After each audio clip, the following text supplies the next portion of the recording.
Oh, we're starting to hear one of the things I want to talk about. But section of the garden is closed for maintenance. Can you hear the faint strains of piano?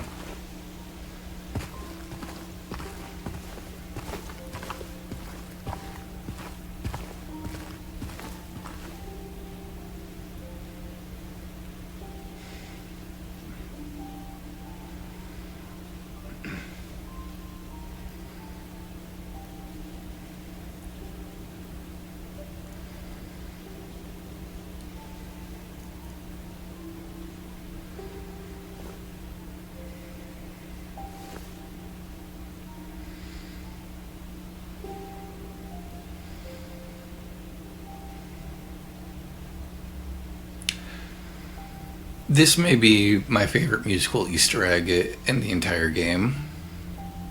I've talked before in previous streams and previous videos about how they really centered Akira Yamaoka's work on the soundtrack in a beautiful way in the remake. Part of it was reinventing the Magdalene theme so that it recurs even more, and it gets introduced earlier on the jukebox.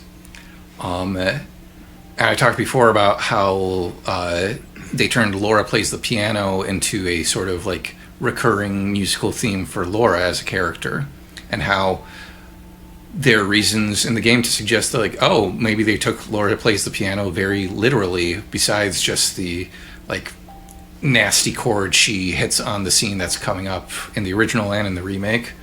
But I just love this because Promise Reprise, I think I've talked before about how much that was like the thing that really grabbed me and drew me into Silent Hill on an aesthetic level, because my first experience with Silent Hill series was the movie, which I still really enjoy. It's flawed, but I think one of the things they nailed was the aesthetic, visually and acoustically, where they reused so much of Akira Yamaoka's work from the video games, and one of the main themes in the movie was Promise Reprise.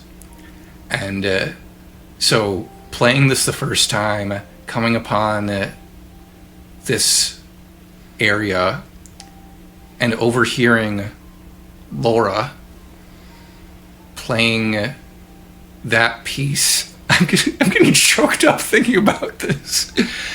Overhearing Laura playing that piece on the piano slowly, as if she's figuring it out, as if she's just trying to plunk it out on the piano and figure it out for herself.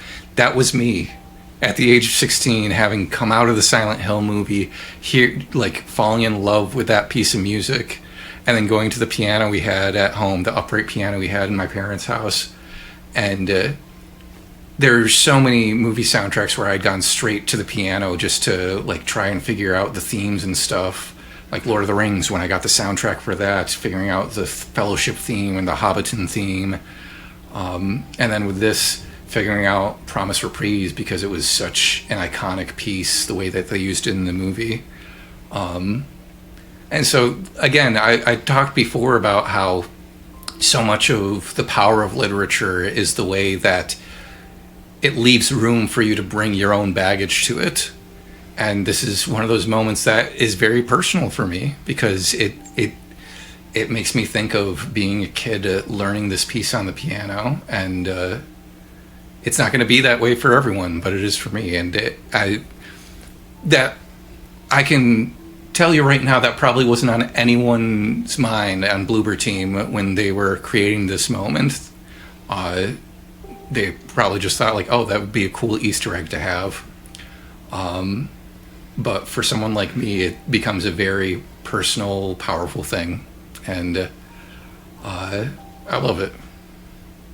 And the authenticity of it, the way that it does sound like a kid who's learning the piano, trying to figure it out.